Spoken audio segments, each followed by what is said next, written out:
Class 8 के सभी प्यारे छात्रों का स्वागत है उनके अपने चैनल सूर्य ऑनलाइन क्लासेस में। तो प्यारे बच्चों देख लीजिए 13 सितंबर 2025 ईस्वी को क्लास 8 के हिंदी का जो एग्ज़ाम होने वाला है ना हाफ ईयरली, उसका एकदम ओरिजिनल पेपर आ गया है। तो अभी हम लोग उसी का पेपर को करने वाले हैं बच्चों। उसका पूरा एकदम आपको सवाल के साथ साथ उसका आंसर भी यानी कि उसका सोल्यूशन भी आपको बताने वाले हैं। तो चलिए अब हम लोग बिना समय गवाए अपने सवालों को शुरू करते हैं। इसके लिए आपको 2 घंटा मिलेगा। अपना नाम लिखना है, विद्यालय का नाम, संकुल का नाम, अपना रोल नंबर, प्रखंड और अपना जिला का नाम लिख देना है बच्चों। इतना करने के बाद अब आपको दीजिए सवालों को बढ़ा जाते हैं। ये निर्देश आप लोग को अवश्य पढ़ लेना है, इस पर बहुत गौर से ध्यान देना है बच्चों। अब तीसरा नंबर देखिए, यहाँ पर हमारा पहला नंबर सवाल शुरू होता है। अब पहला सवाल यहाँ से शुरू होगा। कल के एग्ज़ाम बोले तो 13 सितंबर के एग्ज़ाम में बच्चों एकदम 100% गारंटी है कि यही सवाल रहेगा। तो देखिए सवाल पहला नंबर है, खाली जगहों को भरने वाला है। तो पहला कह रहा है सवाल, बदलू के मकान के सामने एक पुराना डैश का वृक्ष लगा हुआ था। बदलू के जो मकान था ना, उसके सामने क्या है बच्चों, तो एगो नीम का वृक्ष लगा हुआ था। देखिए 2 ऑप्शन दिया है, नीम और पीपल। तो ख नंबर सवाल, पक्षी और बादल भगवान के डैश हैं बच्चों। पक्षी और बादल को भगवान का क्या बोला गया है, डाकिया बोला गया है। याद रखिएगा, डाकिया पक्षी और बादल को बोला गया है। तीसरा नंबर सवाल, कि 5 मित्रों ने तय किया कि शाम 10 बजे की बस से चलेंगे, यानी शाम 4 बजे के बस था ना, उसी से हम ही सब जितने भी दोस्त हैं ना सब चलेंगे, 5 मित्र। तो यहाँ घ नंबर सवाल, मस्ती का आलम साथ चला, हम डैश उड़ाते जहाँ चले। मस्ती का आलम साथ चला, हम धूल उड़ाते जहाँ चले। तो बच्चों ये 5वां नंबर सवाल देखिए, बदलू स्वभाव से बहुत डैश था, यानी बदलू है ना स्वभाव से बहुत ही सीधा था बच्चों। तो ये आप सभी को एकदम इसी एक की तरह आंसर लिखते चलना है।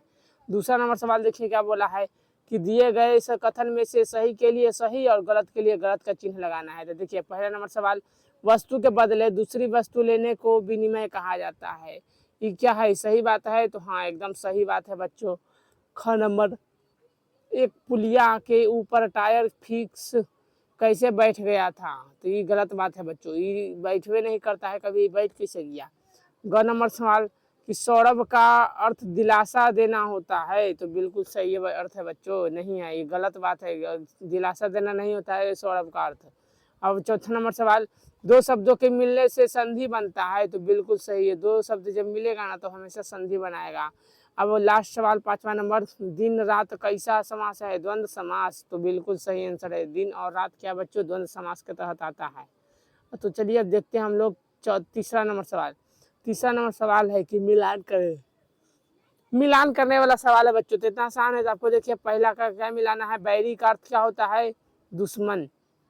ख नंबर है कि अकल पर पत्थर पड़ने का अर्थ होता है बुद्धि भ्रष्ट हो जाना बच्चों। तीसरा का आपको क्या करना है, मिला देना है 5वां वाला नंबर में, नीचे 5वां नंबर है भी दिखाएंगे, उसी में मिलाना है। घ नंबर सवाल क्या है बच्चों, आंखों का पर्यायवाची शब्द क्या होता है, तो लोचन। लोचन होता है आंख का पर्यायवाची। अब यहाँ पर देखिएगा अंग नंबर सवाल था ना, इसको मिला देना है बच्चों। जिसके हृदय में दया ना हो उसको निर्दयी कहते हैं हम लोग, निर्दयी। और इसको सौभाग्य का अर्थ होता है दुर्भाग्य। तो चलिए देखिए अब यहाँ पर चौथा नंबर सवाल, यहाँ से हमारा लघु से प्रश्न शुरू हो जाता है। कल के एग्जाम में एकदम 100% गारंटी दे रहे हैं कि ये सब सवाल रहेगा बच्चों, एको को बाहर नहीं रहेगा आपका। तो चौथा नंबर सवाल क्या बोला है सर, तो देखिएगा एकदम ध्यानपूर्वक क्या बोल रहा है ना, कि जनार्दन अक्सर बदलू के पास क्यों जाता था। तो आपको लिखना है कि लाख की रंग बिरंगी गोलियां लेने जाता था। याद रखिएगा, लाख की रंग बिरंगी गोली लेने के लिए जाता था बार बार उसके पास। दूसरा नंबर सवाल, बस एकाएक क्यों रुक गई। तो इंजन चलते चलते खराब हो गया इसलिए बस एकाएक रुक गई। तीसरा नंबर सवाल देखिए बच्चों, दीवानों की हस्ती कविता के कवि कौन है, कवि का नाम बताना है। तो चलिए देखिए यहाँ पर आंसर क्या होगा इसका। तो लिखना है कि दीवानों की हस्ती की कविता के कवि का नाम भगवती चरण वर्मा है, भगवती चरण वर्मा। और चौथा नंबर सवाल देखिए, एक देश की धरती दूसरे देश को क्या भेजती है बच्चों। तो एक देश की धरती है ना दूसरे देश की धरती को अपनी सुगंध और प्रेम भेजती है। तो प्यारा बच्चों इसी तरह एकदम आंसर लिख के आना है आप सभी को। अब 5वां नंबर सवाल, दशरथ मांझी के जीवन संगिनी का क्या नाम था। तो दशरथ मांझी के जीवन संगिनी का नाम था बच्चों हमारा फल्गुनी। क्या नाम था, फल्गुनी। आप लोग यहाँ पर दिख नहीं रहा होगा लेकिन आपको हम लिख दिए हैं फल्गुनी, याद रखिएगा फल्गुनी, यही ग है और ल है। तो चलिए ऐसा करते हैं आप सभी को एकदम समझ में आ गया होगा। तो देखिए बच्चों, अब यहाँ पर हमारा 5 नंबर का एक सवाल है, 10 सॉरी बच्चों, 5 का 2 सवाल बनाना है हमको 5 नंबर का। पहला सवाल है कि तलवार का महत्व लिखना है और म्यान का नहीं, याद रखिएगा, तलवार का महत्व लिखना है, म्यान का नहीं। उक्त उदाहरण के साथ कबीर के बारे में बताना है।